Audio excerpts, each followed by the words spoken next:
हर्क साम्पाङलाई त्यही भएर उनले देवता तुल्य भनेकी छिन्, भगवान भनेकी छिन्। भगवान भनेकी छिन्। बेचारा अब नेपाली राम्रोसँग बोल्न सक्दैनन्, खिसिट्योरी गरिरहेछन्। अब यति बेला मसँग संवाद गर्नको लागि पुण्य गौतम हुनुहुन्छ। पुण्य सर नमस्ते, यहाँलाई स्वागत छ। थ्याङ्क यू सो मच, धन्यवाद। हजुर, राष्ट्रिय स्वतन्त्र पार्टीले पनि समर्थन गरेपछि श्रम संस्कृति पार्टीबाट उम्मेदवार बनेकी रुबी कुमारी ठाकुर सम्भवतः नेपालको राजनीति इतिहासमा सबैभन्दा कान्छी उपसभामुख बन्न सफल हुनुभएको छ। यसलाई कसरी हेर्नु भएको छ तपाईँले?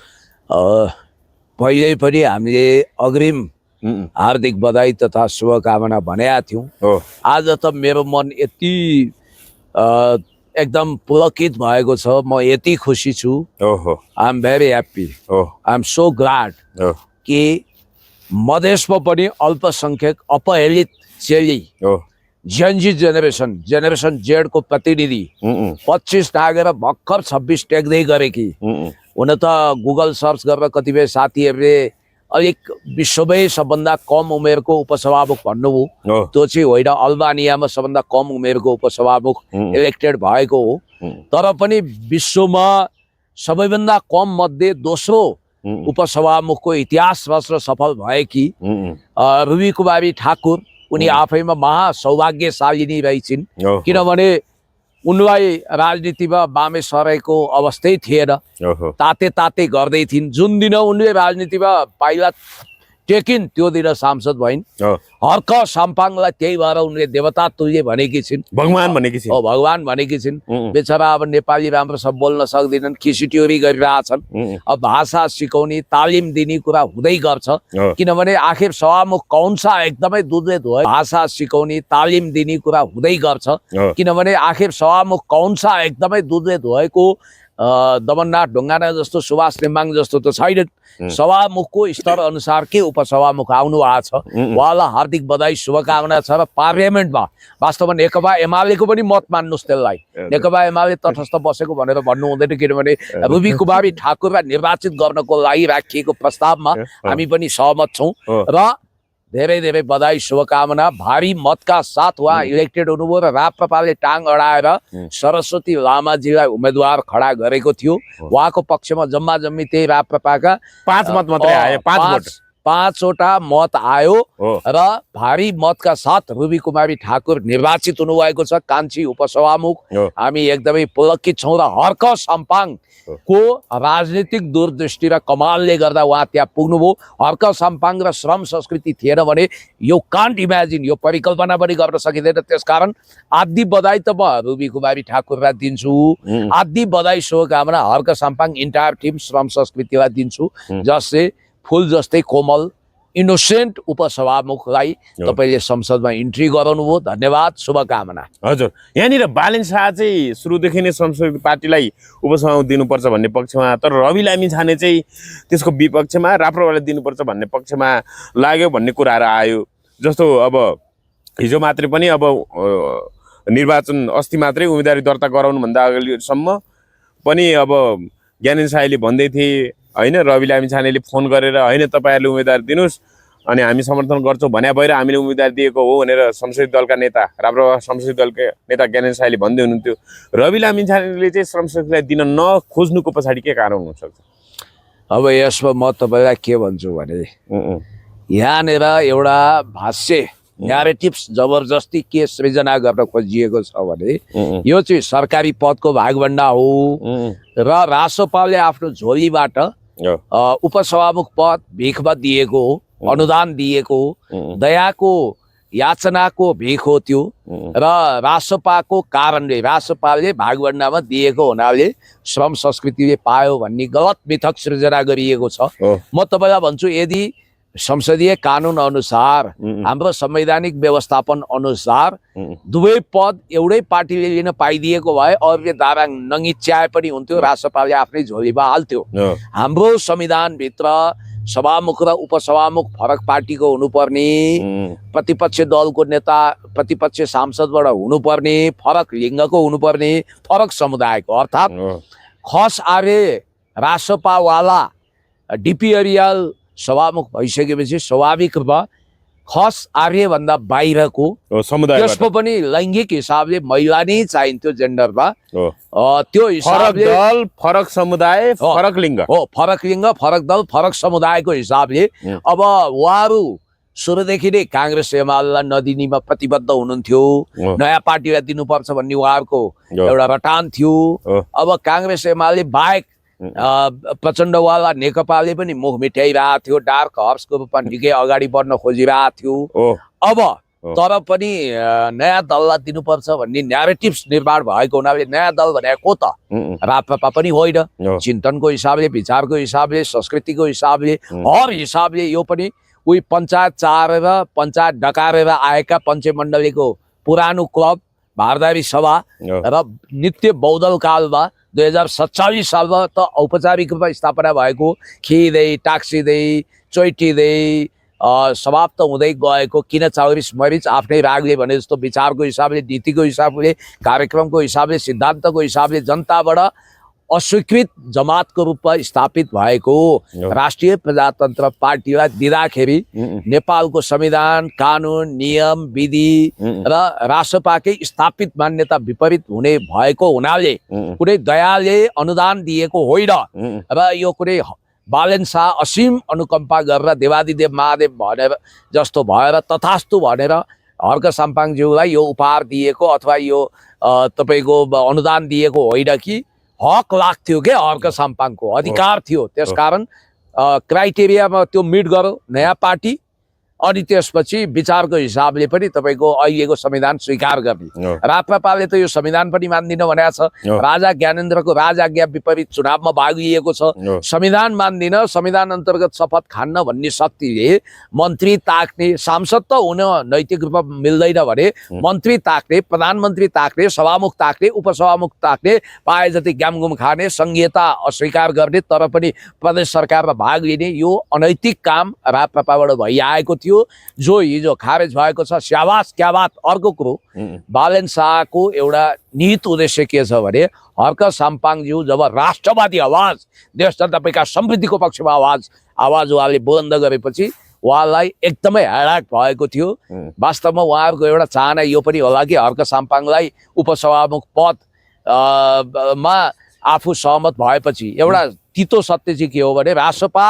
हर्क साम्पाङज्यू र श्रम संस्कृति प्रति उदार भएकै उनीहरूले पोजिटिभ भएकै उनीहरूले यो पद फेरि श्रम संस्कृतिले पाएको है हो त्यो किन उदार भयो भन्दा हर्क साम्पाङलाई भविष्यमा न्युट्रल गराउनु छ उनीहरूले विभिन्न प्रस्ताव आलोचना चाहिँ अलिकति मतलब पार्नलाई हो आलोचना सरकार विरोधी आलोचना नरम बनाउन न्युट्रलाइज गर्न यो गरेको अब हर्क साम्पाङको चाहिँ उद्देश्य भने सत्तामा साझेदारी गर्ने होइन ज्ञानबहादुर शाही होइन ज्ञानबहादुर शाहीले त के भन्नु भने हामीलाई भोट नदिनेहरू विदेशीको एजेन्डामा रमाउनेहरू खास त यी विदेशी गठबन्धन र देशभक्त गठबन्धन बीच छुट्टियो अहिले भन्ने हिसाबले आफूलाई भोट नहाल्नेहरूलाई विदेशी भन्न थाले के कसरी संसदलाई राष्ट्रपतिलाई विदेशी इसारामा चलेको भन्न समेत भ्याए उनले संसदमा कस्तो डबल स्ट्यान्डर्ड कति अनैतिक कुतर्क कति भावुकताको हिसाबले जनताको दिमाग खराब गर्ने तर्क कस्तो ढोङ कस्तो हिपोक्रेसी कस्तो डबल स्ट्यान्डर्ड आफूले पाउँदा चाहिँ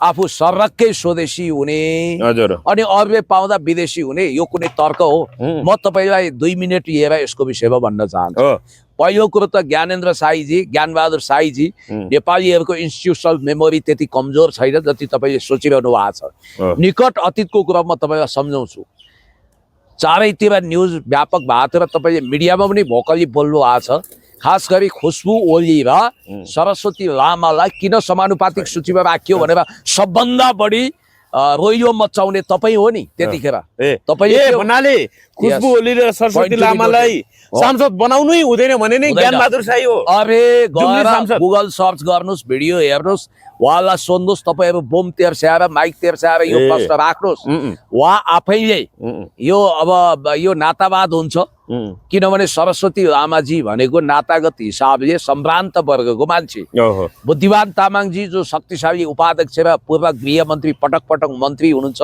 उहाँको श्रीमती यो नातावाद भयो यसरी सांसद चुन्न मिल्दैन यसरी समानुपातिक सूची बनाउँदा म सहमत छैन भनेर झन्डै पार्टी छोडेको उहाँ हुन नसकेको राष्ट्रपा झन्डै राष्ट्रपा जोइन गरेको यही कारणले खुसबु ओली र सरस्वती लामालाई कुनै हालतमा हुँदैन भनेर जुत्ती खेल्ने ज्ञानेन्द्र साई हिजो सांसदको रूपमा बनाउनु, अब सांसदको रूपमा बनाउनु हुँदैन भन्ने मान्छेले अहिले उपसभामुख किन नबनाएको भनेर खोचे थाप्नु भने त योभन्दा ठुलो झल्लरो कुतर्क झाररङ्गी तर्क दुनियाँमा हुनै सक्दैन। उहाँले त्यसमा के तर्क दिनुभएको थियो भने त्यतिखेर मान्छेले ठिकै ठिकै हो है कुरो पनि भनेका थिए। उहाँ कुलमान घिसिङजीको सासू, बुद्धिमान तामाङको श्रीमती, जनजाति भए पनि प्रिभिलेज अनि उच्च वर्गको मान्छे, यो समानुपातिक सूचीबाट सीमान्तकृत गरिब अथवा तपाईँको पिछडिएकोलाई दिनुपर्छ, कहाँको यो प्रिभिलेज वर्गलाई ल्याएको भनेर उहाँ रोइलो गर्ने हिजो। अनि आज आफै चाहिँ ल हेर जनजातिलाई हेप्ने, हेर्नु न त्यो जातीय सेन्टिमेन्टमा खेल्यो। अनि त्यसपछि विदेशी सेटिङ हो यो, एक्लो बनाए भनेर भन्नुभएको छ। म तपाईँलाई भन्न चाहन्छु, तपाईँलाई मधेसको मधेसी अल्पसङ्ख्यक ठाकुर समुदायको चेली आउँदा चिटचिट पसिना छुट्नुपर्ने किन? चाहे जनजाति आओस् चाहे मधेसी छोरी आओस्, आखिर एउटै त हो। तपाईँलाई चाहिँ त्यसो भए मधेसको अल्पसङ्ख्यक नाई समुदायको कपाल काट्ने हजाम ठाकुर भनेको उहाँको छोरी एउटा निम्न वर्गको, वर्गीय आर्थिक हिसाबले त रुबी कुमारी ठाकुर उत्पीडित हो, बरु सरस्वती लामा एउटा शासक वर्ग हो। उत्पीडित मधेसीको छोरी आउँदा तपाईँले किन तपाईँलाई चिडचिडाट हुनुपर्ने? तपाईँको यो नक्कली गोईको आँसु बन्द गर्नुहोस्। दोस्रो, जहाँसम्म विदेशी दलालको झाँसा दिने ज्ञानेन्द्र साईजी, अरे बाफ रे, यो हिपोक्रेसी छोड्नुहोस् क्या। तपाईँले अहिलेसम्म पहिला त मोबाइल देखाउनुहुन्थ्यो, एमसिसीको विरोध गर्नुहुन्थ्यो, हर्क साम्पाङज्यूले एमसिसी खारेज हुनुपर्छ, मिलेनियम च्यालेन्ज कर्पोरेसन भनेको इन्डो पेसिफिक स्ट्राटेजीभित्र साललाल जोडिएको छ, खबरदार एमसिसी खारेज गर्नुपर्छ। स्टेट पार्टनरसिप प्रोग्राम यानि कि एसपीपी पास गर्नु हुँदैन, लागू गर्नु हुँदैन, ल्याउनु हुँदैन। अनि लिपुलेखको विषयमा सरकारको अवधारणा के हो? कालापानी लिपुलेख लिम्पियादुरा नेपालको महान भूगोल हो। धन्यवाद केपी शर्मा ओलीज्यू, तपाईँले यो भूगोल समेट्नुभयो। यो सरकारले लिपुलेखको विषयमा स्वामित्व दावी गरेर मोदीले एकतर्फी रूपमा जुन महिनादेखि भारतसँग चीनसँग व्यापार गर्ने कुरो खारेज गर्नुपर्छ भनेर हर्क साम्पाङले बोल्दा, एमसिसीको विरोध गर्दा, अनि सिंहदरबार जलाउनेहरूको भर्सना गर्दा, अनि त्यसपछि जेनजी मोमेन्टमा घुसपैठको कुरा गर्दा तपाईँ चुप लाग्ने। तपाईँले एमसिसीको विरोध गर्नु भएको छ ज्ञानेन्द्र साईजी, अनि तपाईँले एसपीपीको विरोध गर्नु भएको छ, अनि तपाईँले लिपुलेखको सवाल उठाउनु भएको छ। तपाईँ कसरी देशभक्त? तपाईँको यो नक्कली देशभक्तिको खाँडो जगाउन छोडिदिनुहोस् यो झाँसातिर। तपाईँभन्दा त 1 लाख गुणा देशभक्त हर्क साम्पाङ हो। यो ढङ्गको क्रूर ठट्टा नगर्नु होला। तपाईँले नैतिक रूपमा यो मिल्दैन। तपाईँले एमसिसीको कुरा गर्नुभएको छैन, हामीलाई थाहा छैन। अनि अर्को कुरो, आखिर पदको लागि देउसी भयो, तपाईँ खेल्न जानुभयो, तपाईँले पद पाउनु भएन। तर हर्क साम्पाङले अहिले मान्छेहरूले भने कि उपसभा पाउने साथै हर्क साम्पाङ अब के मथर हुन थाले अब त पदकै लागि रहेछ हर्क साम्पाङले नि भनेर कतिपयले भनेकै आलोचना गर्छ। अठे बडा बिचरा, अल्प ज्ञान भयङ्कर, कच्चा ज्ञानका पण्डितहरूलाई कुतर्क गर्न खुब सजिलो छ। यसपछि म तपाईँलाई के भन्छु भने याद गर्नु होला, यो मन्त्री परिषदमा गएको होइन, सरकारी नियुक्ति लिएको होइन। तर संवैधानिक परिषदको 6 जना सदस्य मध्ये एउटा सदस्य हो नि। अनि राज्यले विभिन्न संवैधानिक अङ्गहरूमा नियुक्त गर्ने बेलामा उहाँको पनि महत्त्वपूर्ण भूमिका हुन्छ। नत्र भने त उपराष्ट्रपति, उपसभामुख, उप प्रधानमन्त्रीको खासै त्यो सुन्नु न, महत्त्व हुने थिएन। उपवाला पद खासै शक्तिशाली एक्जिक्युटिभ पद चाहिँ होइन है, म भन्न छैन, तर पनि केही चाहिँ हो, सब थोक होइन, केही हो, मेजर होइन, माइनर पद हो र यो सरकारी पद होइन। अब विज्ञताको हिसाबले यदि हर्क साम्पाङले भोलि कसैलाई राजदूत वा कुनै ठाउँमा नियुक्ति दिलाउन चाहनुहुन्छ भने यो सरकारले भागभण्डा भन्दिनँ म। विज्ञताको हिसाबले हर्क साम्पाङले सिफारिस गरेको व्यक्तिलाई नियुक्ति दिँदा राम्रो, हेर्नुहोस् है। र हर्क साम्पाङलाई यदि नैतिक हो यो सरकार भने हर्क साम्पाङज्यू तपाईँको कोही छ प्रतिनिधि पात्र, विज्ञ हामीलाई पठाइदिनुहोस्, हामी तत्त ठाउँमा नियुक्त गर्छौँ भनेर। जस्तो अख्तियार, सम्पत्ति शुद्धिकरण अथवा निर्वाचन आयोग, मानवाधिकार आयोग, राजदूत उहाँलाई स्वतः सरकारले सम्झिन सक्छ नियुक्तिको लागि। अर्को कुरो, हिजै एउटा सनसनीखेज हल्ला चल्यो, मान्छेहरू के भन्न थाले, अब हर्क साम्पाङ सरकारमा पनि जान्छन्। बालेन शाहको विषयमा जसरी हर्क साम्पाङ लेख्नुभयो नि, ल बालेनजी र म मिलेको देख्न चाहरले लाइक गरौँ त भनेर भन्नुभयो के फेसबुक सामाजिक सञ्जाल फेसबुकमा, र त्यहाँ 10,000 कमेन्ट आयो र लाइक पनि लाख नाग्यो। कसरी हेर्नुभयो? होइन त्यो त सोसियल मिडिया ट्रायल हो, यो विषयमा म एकछिनपछि आउँछु। पब्लिकको लिटमस टेस्ट गरेको हो, त्यो आश्चर्यजनक चिन्ह राख्नु भएको छ। त्यहाँ सम्माननीय प्रधानमन्त्री वा राष्ट्रपाका वरिष्ठ नेता भनिएको छैन, मित्रको हिसाबले हात मिलाउँदा के हुन्छ भने पनि हुनसक्छ, त्यो व्यङ्ग्यात्मक छ। त्यो विषयमा म एकछिनपछि आउँछु। पहिलो कुरो यो राप्रपावाला कुरा नि क्लियर गरिदिउँ। मैले यसमा के भन्नु छ भने यो आफूले पाए एकदम यदि राप्रपालाई त्यो पद दिया भए त बडो राष्ट्रवादी हुने रहेछ नि। अनि ज्ञानेन्द्र साईजी तपाईँ आफै फेरि बालन शाहको ढोका ढोका चारेको होइन। म त सुन्दै थिएँ कि उपसभामुख पद 2 फरक पार्टीलाई दिइन्छ, बरु म किन नहुने भनेर आकांक्षा राख्दै तपाईँ जानुभएको थियो। तपाईँलाई संवैधानिक ज्ञान थिएन, तपाईँ चकित पर्नुभयो, 7 सिँढीबाट खस्नुभयो। भरे तपाईँले यसमा झुत्ती किन खेल्नु होइन? अनि तपाईँलाई दिँदा चाहिँ त्यही पद त्यही विधिबाट त्यही संसदीय पद्धतिले तपाईँहरूले पाउँदा चाहिँ राष्ट्रवादी हुने राजसभा अनि श्रम संस्कृतिले राष्ट्रियताको अडान सहित त्यो पद दिँदा चाहिँ एउटा देशभक्तिपूर्ण पार्टीलाई राष्ट्रघाती भनेर अप्रत्यक्ष घुमाउरो तरिकाले व्यङ्ग्य गर्न लाज लाग्दैन तपाईँलाई? शरम छैन? त्यस कारणले राजनीतिमा यस्ता कुतर्क गर्न छोड्नुहोस्, म आजैदेखि तपाईँलाई भन्छु। अनि अर्को कुरो पनि तपाईँले के ख्याल गर्नुहोस् भने यसमा राप्रपाले खास गरी टाङ अडाउनुको कुनै पनि अर्थ छैन। अनि तपाईलाई अर्को पनि याद दिलाउँ म कि नेचुरली पनि राजनीतिक हिसाबले उहाँहरू संविधान मान्नुहुन्न, राजआज्ञा विपरीत चुनावमा भाग लिनु भएको छ, आकारको हिसाबले पनि श्रम संस्कृति ठुलो हो। या के भएको थियो भने डार्क हर्स भन्ने त तपाईँलाई थाहा छ, राति अँध्यारो समयमा कुदिरहेको घोडा दौड प्रतियोगितामा पहिलो हुन सक्छ हो। त्यो डार्क हर्सको रूपमा चाहिँ प्रचण्डजीको घोडा कुदिरहेको थियो। या त के थियो भने रविले बालनको क्यान्डिडेट नमान्ने भन्नाले श्रम संस्कृतिको क्यान्डिडेट नमान्ने, अनि बालनले रविजीको राप्रपावाला क्यान्डिडेट नमान्ने। त्यो भएपछि चाहिँ के भइदियो भने प्रचण्डजीले बाजी मार्न खोज्नु भएको थियो। फ्याट त्यो बेलामा हर्क साम्पाङले ठिक समयमा ठिक ठाउँमा स्टाटस बम विस्फोट गरेर नतिजा आफ्नो हातमा पार्नुभयो, जादु गर्नुभयो, टुनामुना गर्नुभयो। त्यो चाहिँ कूटनीतिक अस्त्र हो के उहाँको स्टाटस भनेको। त्यो कुन समयमा आयो हेर्नुपर्ने हुन्छ। त्यो स्टाटस नआएको भए सम्भवतः अब रविजीको पल्ला भारी हुन सक्दैन थियो, किनभने रविजीलाई त वैचारिक हिसाबले पनि अलिकति पश्चगामी अथवा राप्रपा पन्थी भनेर पनि मान्छेले भनिरहेछन्। सायद ससुरा उहाँको राप्रपा हुनुहुन्छ, त्यसकारण उहाँको वैचारिक स्पष्टता छैन भनेर मान्छेले इन्टरप्रिटेसन गरिरहेछन्। यतातिर चाहिँ तपाईको यी दुईटै हुँदैन होला, त्यसो भए माओवादी मान्यो, विगतमा गुण लगाएको छ भनेर माओवादीवाला नेकपालाई दिने झन्ने अवस्था बनेको थियो। यो माहौलमा चाहिँ ठ्याक्क हर्क साम्पाङको यो स्ट्याटसले जादुबाई काम गर्यो। अब जहाँसम्म यो स्ट्याटसको हुनाले अब के हर्क र बालन मिल्न सक्दैन? अब म तपाईँलाई हो त्यो भन्दैछु होइन। इस्यु वाइज हर्कजीले उठाएको राष्ट्रवादी कदममा सहमत हुनुभयो, देशभक्तिपूर्ण कदममा सहमत हुनुभयो भने वाइ नट, व्यक्तिप्रति पूर्वाग्रह राख्नुपर्छ भन्ने छैन। तर मलाई लाग्छ कि उहाँहरू नदीको 2 किनार हो विचारको हिसाबले। अब हर्क साम्पाङ त्यति मूर्ख छन्, हिजो दिवसभरि एउटा हल्ला चल्यो, लो हर्कले अब त सके आफै श्रम मन्त्री खान्छन्, नभए पनि आफ्नो प्रतिनिधि पात्र पठाउँछन् भनेर। मैले हिजो तत्क्षण आलोचना गरेका थिएँ, किनभने संवैधानिक पद भनेको राज्यको पद होइन, याद गर्नुहोस् है। यो पद संवैधानिक पदै हो। त्यस कारणले गर्दाखेरि कोहीले पनि उपद्र स्वागत गरेका छ यो तर्कलाई। त्यस कारणले गर्दाखेरि मैले तपाईँलाई के हो भनौँ भने हर्क साम्पाङ सरकारमा जानुहुन्न।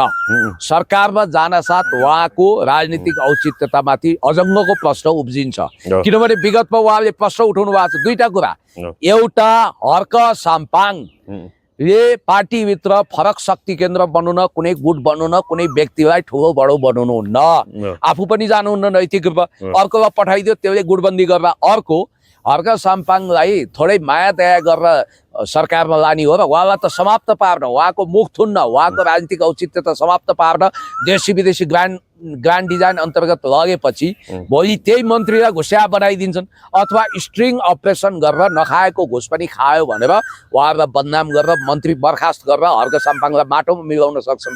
उहाँ त्यति मूर्ख हुनुहुन्न आफ्नो खुट्टामा आफै बज्र ताक्ने। त्यसकारण उहाँ मन्त्रीमण्डलमा जानुहुन्न, जानु पनि हुँदैन। र उहाँले उठाएका मुद्दाहरू जस्तो कि उहाँले आज पनि लेख्नु भएको छ, एमसी एमसीसी प्रतिको हाम्रो अडान यथावत छ, एसपीपीको विषयमा अडान यथावत छ। रिपब्लिकको सन्दर्भमा उहाँले कुरा उठाउनुपर्छ। 15औं दलाइ लामा नेपालबाट घोषणा हुने अवस्था आयो भने खबरदार भन्नुपर्छ। त्यसकारण उहाँलाई जनताले दिएको म्यान्डेट भनेको प्रतिपक्ष नै हो र बालेन शाह र उहाँ चाहिँ मिल्ने राजनीतिक सम्भावना म देख्दिनँ। अब बालेन शाह पनि भावुक भएर करुणा निदान भएर होइन कि हर्क साम्पाङ भविष्यमा अत्यन्तै परिपक्व ढङ्गले प्रखर राष्ट्रवादी आवाज बुलन्द गर्दै महँगी किन घटेन, गरिबी किन घटेन, अनि उद्योग कारखाना किन स्थापना भएन, अनि जेएनजी भाइ बहिनीलाई स्कुल ड्रेसमा बानेश्वरमा मर्न पठाउने को, जीवी राई कहाँ छन्, आकाश पाताल 2 पाताल यत्र तत्र सर्वत्र 3 त्रिलोक 14 भुवनबाट खोजेर किन नल्याएको, कोही सांसदहरूले जीवी राई जीवित भएर ल्याउँछौँ भनेर विवादास्पद बयान किन आयो, तपाईँहरूले अहिले 17 रुपियाँ कमसेकम तत्कालै पेट्रोलको भाउ घट्नु पर्नेमा किन बढाउनु भयो, स्कुलको एनुअल फी घटाउनु पर्नेमा अथवा एनुअल फी समाप्त पार्नु पर्नेमा बोर्डिङ स्कुलहरूको तपाईँहरू भर्ना फीको नाटक किन गरिरहनु भएको छ, पब्लिकलाई महँगी गरिबीबाट किन मुक्त गर्नुहुन्न, राष्ट्रिय पुँजी उत्पादनमा के योगदान दिनुभएको छ भनेर अनगिन्ती प्रश्न राखेर सरकारलाई सबक सिकाउने ठाउँमा नेकपा एमाले छ, श्रम संस्कृति छ। त्यसकारण हर्क साम्पाङको त्यो स्ट्याटसको आधारमा चाहिँ उहाँ सर्वकै सरकारमा जान खोजेको होइन। अर्को कुरो, उहाँले सोसियल मिडिया ट्रायल गर्नुभयो। हिजोसम्म हर्क साम्पाङले एमसीसीको विरोध गरे पनि यो इन्डो पेसिफिक स्टडिजसँग जोडिएको मिलेनियम च्यालेन्ज कर्पोरेसन कुनै मुन्द्रेको कमेडी क्लब होइन, यो खारेज हुनुपर्छ, एसपीपी पनि पास सदनमा टेबल गर्नु हुँदैन भनेर आवाज बुलन्द गर्ने हर्क साम्पाङ याद गर्नुहोला, सर्वकै पल्टिएर पासा पल्टाएर सरकारको अङ्ग हुनुहुन्न, उहाँ राजनीतिक रूपमा समाप्तिको दिशा लिनुहुन्न। र तपाईँलाई एउटा कुरा होइन, जस्तो हर्क साम्पाङलाई त कति बेला के पनि भन्यो भने आज उपसमाग पाएपछि मुखमा बुझो लाग्यो, हिजो त लुसिफर सहकारी ठग भनेर रवि र बालेनलाई भन्नुहुन्थ्यो भनेर पनि भने क्या, के हो? होइन, त्यो तर्क अहिले पनि उहाँले थाती राख्नु भएको छैन। तपाईँहरूले हिजो प्रश्न नै सोध्नु भएको थियो, हो उनलाई भन्नेले त के भने के हो, उनले त्यो सोसियल मिडियाको गाई जात्राको नाडी पनि छाम्न खोजे हुन्, लिटमस टेस्ट गरे हुन्, सोसियल मिडिया ट्रायल गरे।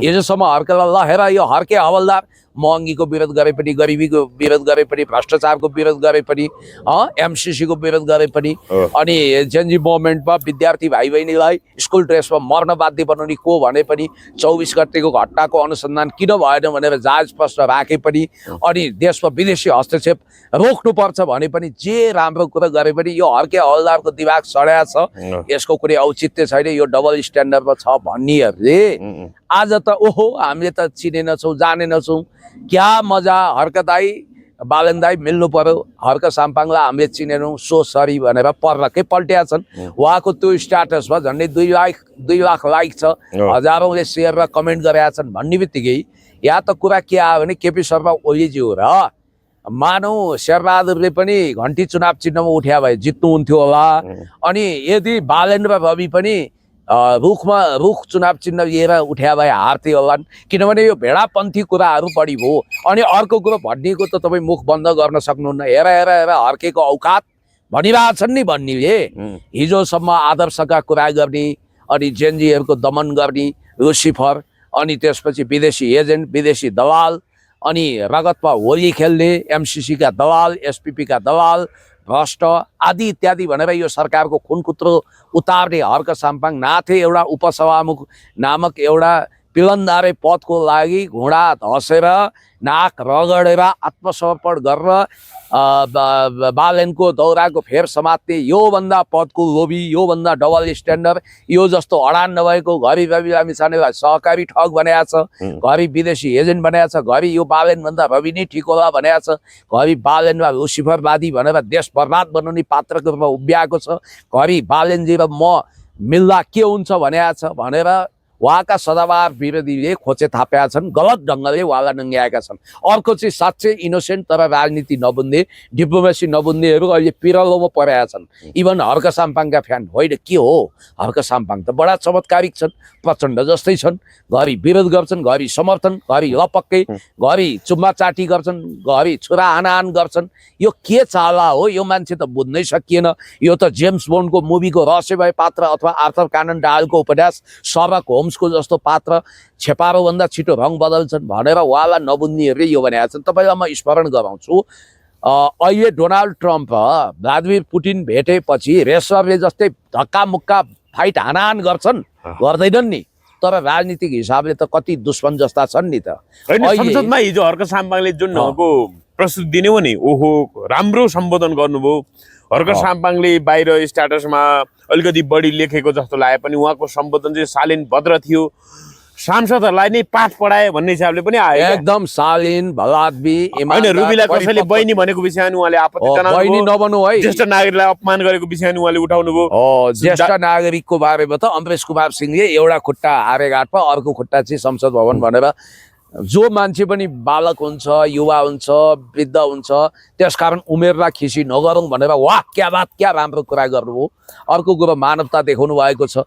अब त्यसकारण हिजो उहाँले संसदमा बडो परिपक्व ढङ्गले स्पिच डेलिभर गर्नुभएको छ। धन्यवाद, स्याबास, क्या बात भन्न चाहन्छु। र यहाँनिर अर्को कुरा के छ भने डिप्लोमेसी नबुझ्नेहरूले राजनीतिलाई सपाट रूपमा देख्छन्। हर्क साम्पाङले बहुत चलाखी र डिप्लोमेटिक ढङ्गले मुभ गरेको हो। उहाँको डिप्लोमेटिक कार्ड हो, त्यो रणनीतिक कार्ड हो। यदि हिजो त्यो स्ट्याटस आउँदैन थियो भने रासपाभित्र हर्क साम्पाङलाई पन्साउनको लागि खास गरी एमसिसी एसपिपी का समर्थकहरूले, देशी विदेशी प्रतिक्रियावादी तत्त्वहरूले त्यो पद कुनै पनि हालतमा हर्क साम्पाङलाई दिनु हुँदैन भनेका थिए।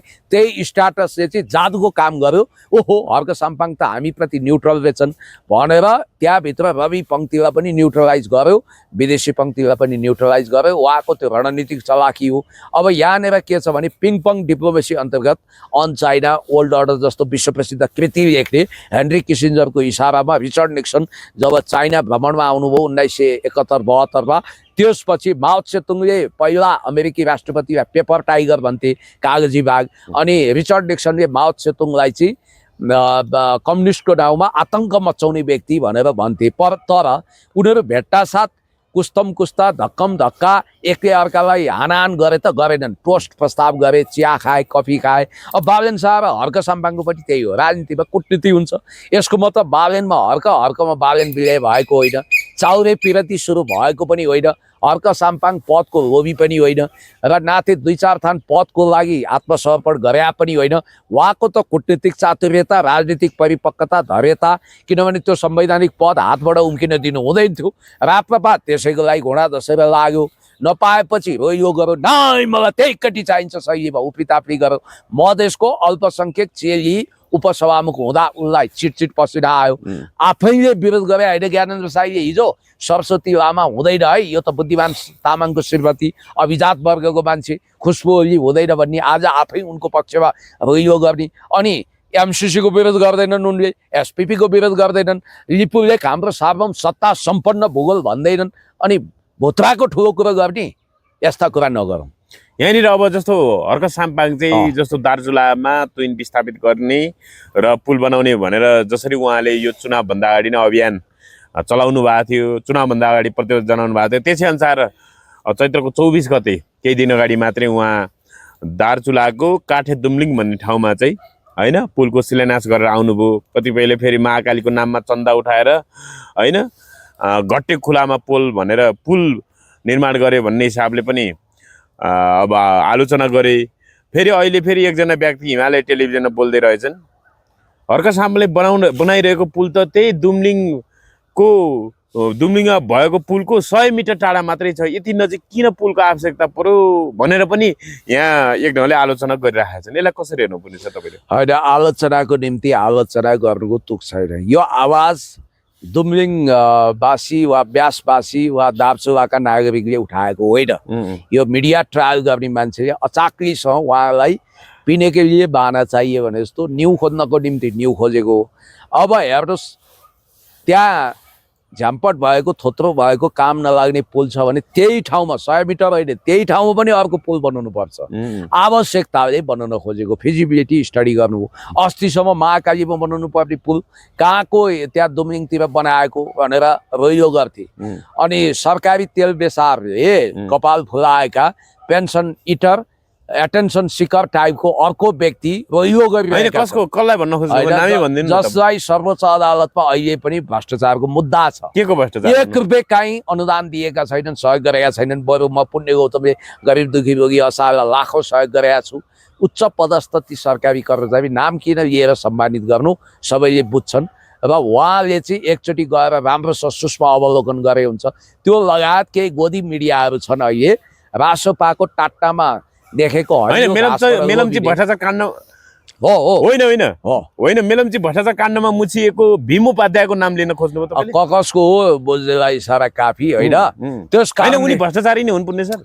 अब यस्तो अदालतमा विचाराधीन छ मुद्दा विचाराधीन छ नि त। त्यो पनि कुनै होइन रासपाको संसदीय पार्टीकी एकजना नेत्री विद्या श्रेष्ठले त भीम उपाध्यायको सम्पत्ति छानबिन हुनुपर्छ, पूर्व सचिव भएर गन्थन मन्थन जे पाए त्यही बोल्ने, हाउ कुरा लेख्ने, मन भड्काउने, भ्रम सिर्जना गर्ने को त्यो भीम उपाध्याय भन्ने मान्छे भनेर भन्नुभएको छ उहाँले। होइन त्यो तर्कमा पनि दम होला भनेपछि किनभने होइन उनको सम्पत्ति छानबिन हुनुपर्छ, भीम उपाध्यायको सम्पत्ति छानबिन हुनुपर्छ। बालेनले 2048 साल यताका उच्च पदस्थ कर्मचारी र नेताहरू सबैको सम्पत्ति छानबिन गर्ने भनेपछि स्वतः रूपमा वा पूर्व सचिवज्यू हुनुहुन्छ उहाँ सरकारी कर्मचारी मध्ये भीम उपाध्यायकोबाट सुरु गर्नुपर्छ। अब पूर्व कर्मचारी होइन त्यो त गर्नुपर्छ सबैको गर्नुपर्छ।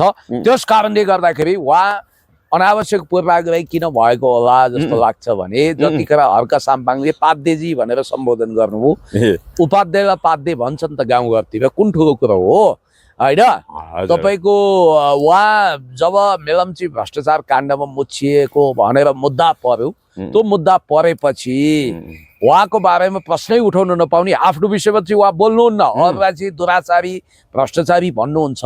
त्यस कारण आफू भ्रष्टाचारमा मुछिएको विषयमा चाहिँ कहीँ कतै लेख्दैनन्, फेरि आफ्नो विषयमा न्युजहरू छ्यापछ्याप्ती हुँदा पनि त्यो पुरै मुख खोल्दैनन्।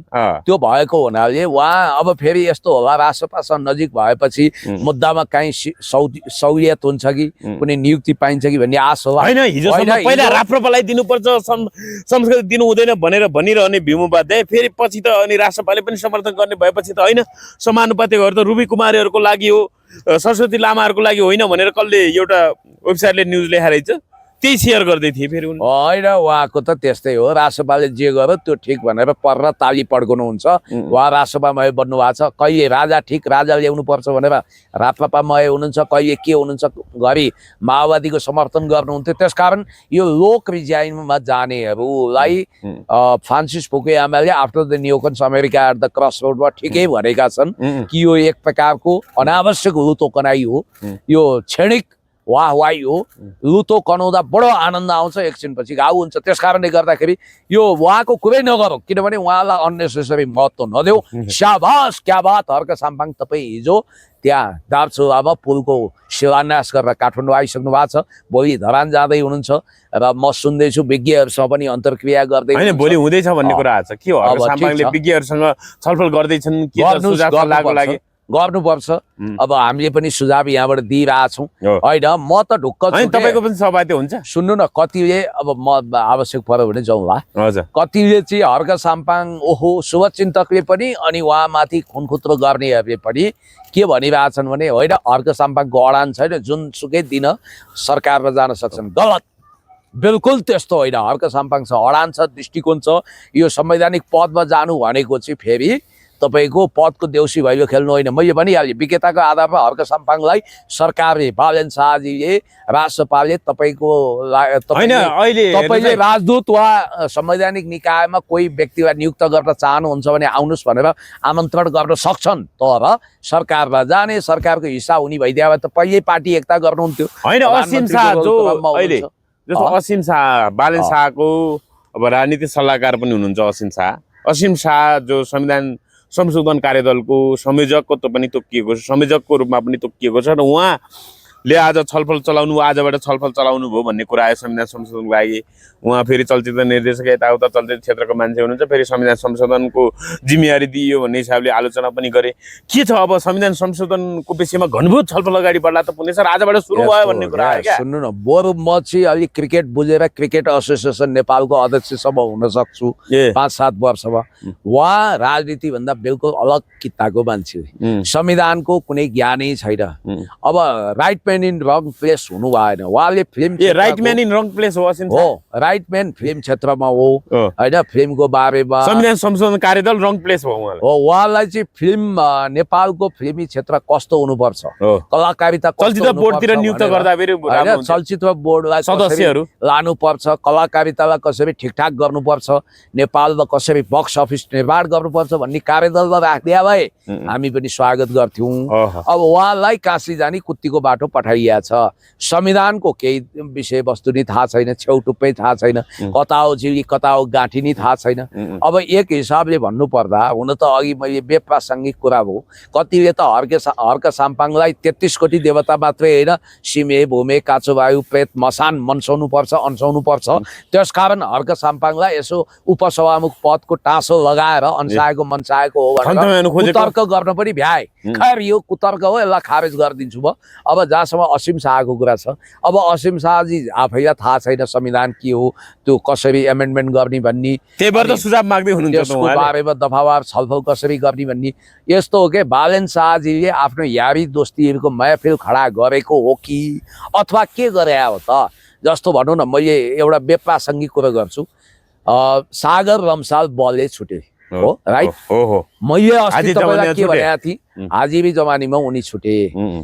अब बलले भनेको बालेन शाहजीको यारी दोस्ती महफिलको व्यक्ति, सागर रम्साल भनेको अझ उहाँको श्रीमतीले दाई सरह मानेको व्यक्ति होइन। तर ती युवती जसले आरोप लगाएको थिइन् अमेरिकाबाट, अमेरिकामै मुद्दा दायर गरेको भन्ने कुरा आयो। अमेरिकाको फेडरल गभर्मेन्ट अन्तर्गत उनको मुद्दा परेको छ, फेडरल अदालत, सङ्घीय अदालतमा। उनलाई फेरि अमेरिकामा रेप केस भने ज्यादै संवेदनशील हुन्छ, त्यो विषयमा अमेरिकनहरू हाइली कन्सियस हुन्छन्।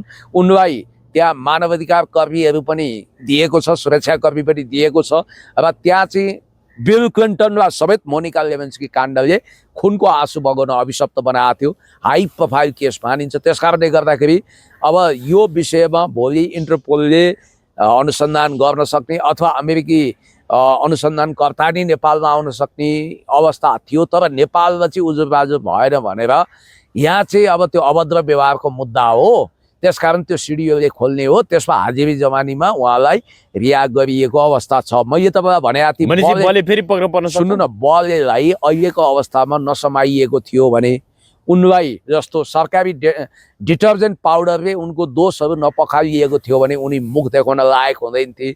उनलाई चारैतिर प्रश्नको झिरले घोप्थ्यो, ल बलात्कारको ट्याग लायो भन्थे। अहिले त कमसेकम राज्यको नियन्त्रणमा 2-3 दिन सरकारी पाहुना बनेपछि उनले जवाफ त दिनु पायो नि, म माथि यहाँ उजुरी परेन, अमेरिकामा परेर थोरै हुन्छ, म त कलाकार हुँ, मलाई झुटो अभियोग लगायो भनेर उनले भन्न पाउने। तर नेपालमा उजुरी नहुनु चाहिँ रहस्यमय छ। अब उजुरी भयो भने छानबिन होला, अथवा भोलि अमेरिकाले अन्तर्राष्ट्रिय अदालत हुँदै नेपाल आउन सक्छ। यो विषय सिद्धिएको छैन, रफादफा भएको छैन भनेर पनि कतिपयले भनिरहेका छन्। त्यस कारणले गर्दाखेरि हेर्दै जाउँ अब के हुन्छ। दुधको दुध पानीको पानी छुट्टिएला। क्लिन चिट पाउँछन्, दोषी भए कारबाही भागीदार हुन्छ। बिहिबार नेकपा एमालेका अध्यक्ष पूर्व प्रधानमन्त्री केपी शर्मा ओली पनि पक्राउ पर्नुभयो कार्की आएको प्रतिवेदनका आधारमा, होइन? पूर्व गृहमन्त्री रमेश लेखक पनि पक्राउ पर्नुभयो। तर उहाँहरू बिहिबार होइन, अस्ति छुट्नुभयो। मैले भन्नु खोजेँ पूर्व प्रधानमन्त्री नेकपा एमालेका अध्यक्ष केपी शर्मा ओली र पूर्व गृहमन्त्री नेपाली कांग्रेसका नेता रमेश लेखक बिहिबार छुट्नुभयो। अब यता फेरि शेरबहादुर देउवा दम्पतिलाई नै पक्राउ पर्ची जारी भएको छ। अब यो 12-13 दिनमा चैत्र 14 गते बिहानै झिसमिसे बिहानैमा उहाँहरू पक्राउ पर्नुभयो र चैत्र 26 गते उहाँहरू छुट्नुभयो। अब कतिपयले चाहिँ ओहो यो पक्राउ गरे के गरे, यो हतारमा पक्राउ गरे, खोइ यो मुद्दा चलाउनु सकेन भन्ने कुरा गरिराख्दाखेरि श्रमिक एमाले अध्यक्ष केपी ओलीले नि मलाई प्रतिशोधका आधारमा पक्राउ गरिएको, मलाई त अब मुद्दा चलाउने कुनै प्रमाण नभेटिएर त मुद्दा चलाएन भन्नुभयो। कसरी हेर्नु पहिला? होइन, यो त स्वाभाविक हो जनकजी। मैले तपाईँलाई बारम्बार के भनेको छु भने यो सरकारले मानौ नायक फिल्मको अनिल कपुर जस्तो एक दिने मुख्यमन्त्री जस्तो हतार पक्राउ पर्ची जारी गर्यो, हतपत लतपत गर्यो। अब सरकारी गाडी झ्याम पर्छ, थोत्रो छ, अब त्यसलाई अलि डेन्टिङ पेन्टिङ गरेर क्लच एक्सिलेटर ब्रेक केही ठिक ठाउँमा छैन, सही सलामत छैन, 120 किलोमिटरको गतिले हाफमा झाप गरेर गाडी दौडाएपछि दुर्घटना हुने खतरा त सधैँ रहन्छ।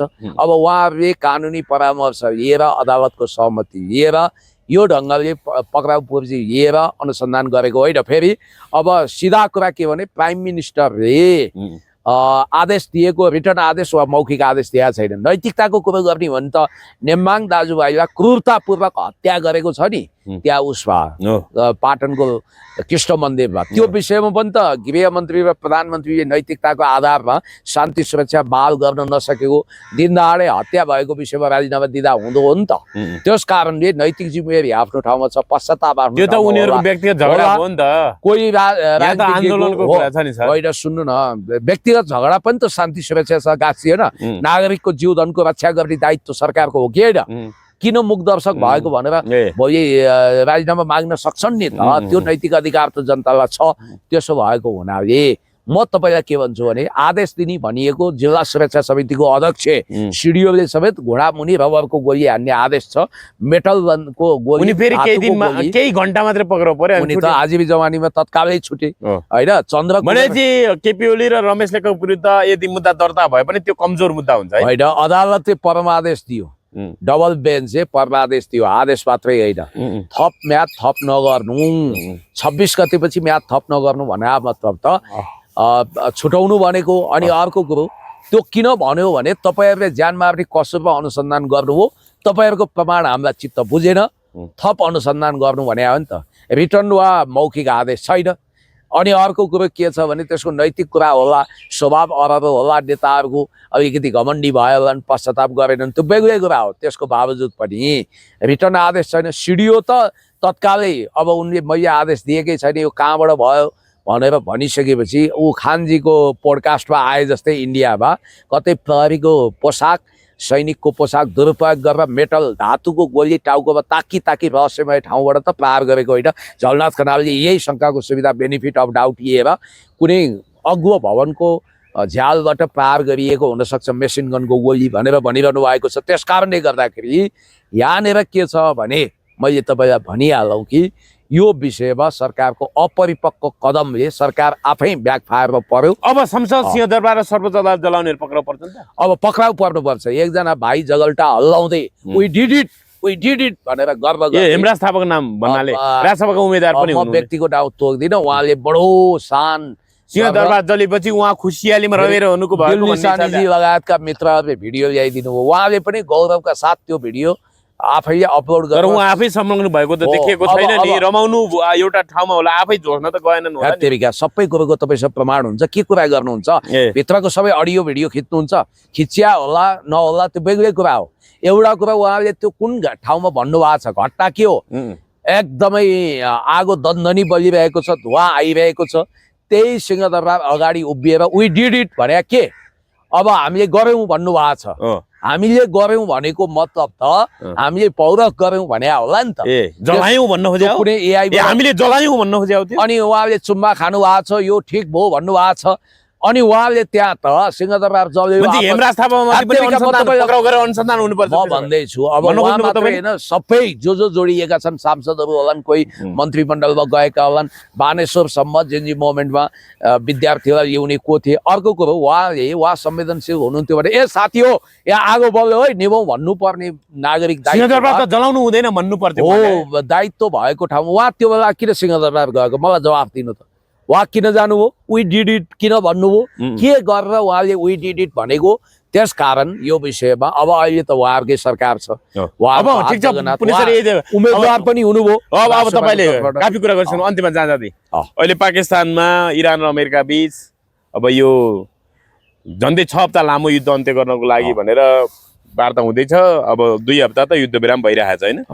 के छ यो शान्ति वार्ता सफल होला पुण्य सर? हुन त इजरायललाई मिसाइएकै छैन फेरि यसमा। यो सिज लेबनानमा इजरायलले भीषण हमला जारी राखेको छ फेरि। अब इजरायलको बहुलटी अहिले अब इस्लामाबादमा इरानी प्रतिनिधि र अमेरिकी प्रतिनिधि दुवै आइसके भन्ने कुरा आयो कि क्याम्प डेभिड सम्झौताको विपरीत तत्कालीन प्यालेस्टाइनका महान नेता यासिर अराफात जसले इज्जाक रबिनसँगै नोबेल पुरस्कार पाउनु भएको थियो, नर्वेको ओस्लोमा भएको सम्झौता र क्याम्प डेभिड सम्झौतालाई उल्लङ्घन गरेर गोलन हाइट कब्जा गर्न सिरिया, लेबनन, जोर्डन लगायत ठाउँमा हमला गर्ने, अहिले पनि मध्यपूर्व तबाह गर्न खोज्ने सन् 1948मा इजरायल स्थापना गरेको ज्युजहरूको प्रतिनिधिको रूपमा बेन्जामिन नेतान्याहु अहिले जे कुकर्म गरेका छन् त्यो साह्रै मानवता विरोधी छ।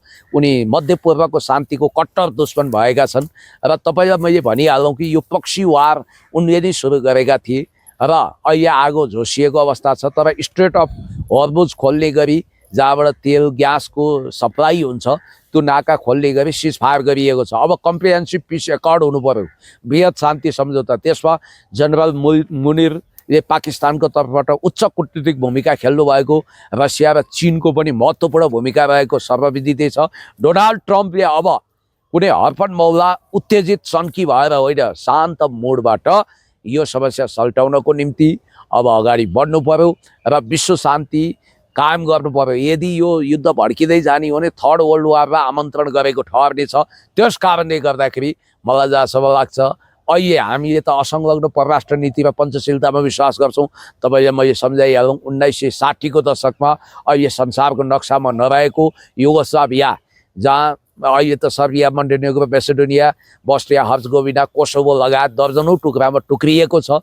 तपाईँलाई मैले याद दिलाउँ, त्यतिखेर इजिप्टको राष्ट्रपति अब्दुल गमाल नासेर, नेपालको राजा महेन्द्र भिपी कोइराला, भारतको प्रधानमन्त्री जवाहरलाल नेहरू, चाइनाको प्रधानमन्त्री चाओ एनलाई, घानाको राष्ट्रपति एनाक्रुमा, अनि त्यसपछि इन्डोनेसियाको राष्ट्रपति सुकार्नो लगायतका व्यक्ति मार्शल ध्वज टिटोको निमन्त्रणामा युगोस्लाभिया गएर शान्ति सम्झौतामा हामीले एक हिसाबले असंलग्न परराष्ट्र नीतिप्रति प्रतिबद्धता जाहेर गरेका थियौँ।